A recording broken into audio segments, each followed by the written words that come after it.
What's up, internet? Today we're going to install this zero gravity touring windscreen. Now they've got 3 different variations of their touring windscreen, and the variations range in height. This is actually the smaller. I think there's 3. There's like a small, medium, and a really humongous one. This is one of the smaller ones because aesthetics still matters to me, and I wanted to keep the aesthetics of the boost. I didn't want to have a huge windscreen that looks like it belongs on like a proper touring bike. So I wanted to keep that small, aggressive looking windscreen, but get like a little bit more protection for those damn long rides, because man, the wind will wear you down, man. There are times where I get to a destination, I unload everything, and all I do is just crash on the bed, sofa, whatever, because I'm just that tired from taking wind for 350, 500 miles. So it's also a lot darker smoked tint than the stock. The stock it's almost clear. It's got a really light tint to it. But it don't matter, that thing's coming off. This one's going on. And then we're also gonna do a real quick before and after ride and see if we can't see a difference between the 2 windscreens while we're actually riding the bike. Here we go, string test. It's just kind of all over the place. There's like no wind protection whatsoever with the stock windscreen. That's what this is telling me. All right, let's go up a little higher. So that's kind of where you're definitely getting some wind from. I think down about right here, it's just kind of blowing all over. But you're not getting any direct wind flow from the front of the motorcycle. You're just getting all the shell around. But once you get up to about right here, pretty obvious. I'd say about right here, we're getting good protection. Rise up to about right there. That's where you're really starting to feel the wind off of the front screen. We'll see what it looks like in 360 mode from the side. Okay, we're just gonna slowly rise up.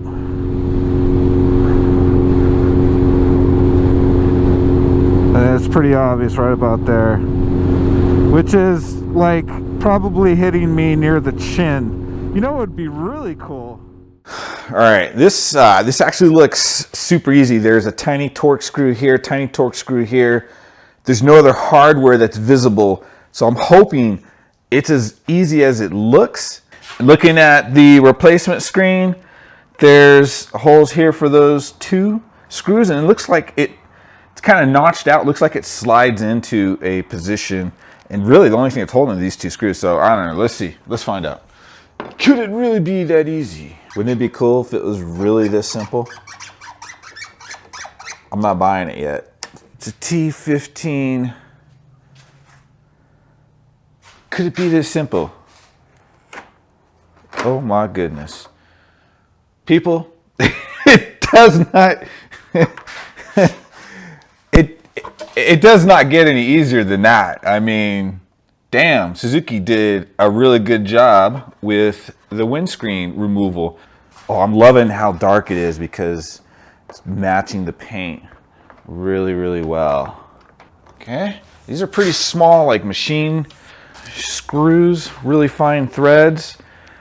Not going to torque them down too hard. I'm just gonna snug them up. I don't know what the torque spec is, but I can't imagine it being more than like, 8 foot-pounds or something like that.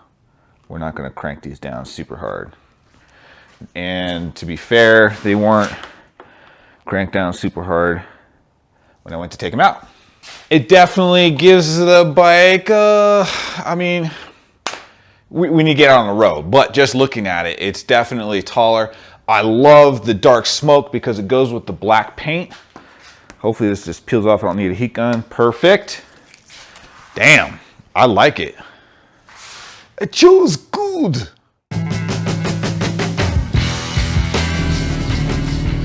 We got our magical test string ready. We're gonna hit the same little stretch of road. And I gotta admit, man, the cockpit just looked totally different. I don't know if it's because it's a lot darker tint, if it's taller.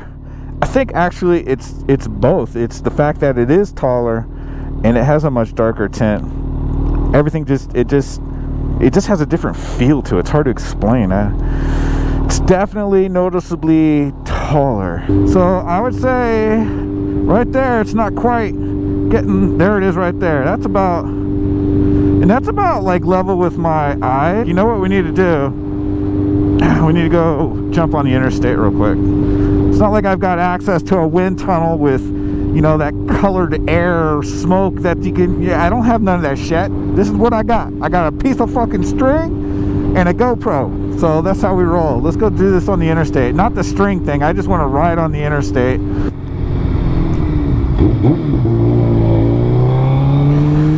You're not supposed to turn there. They have a whole nother lane to your right that's for turning, dumbass.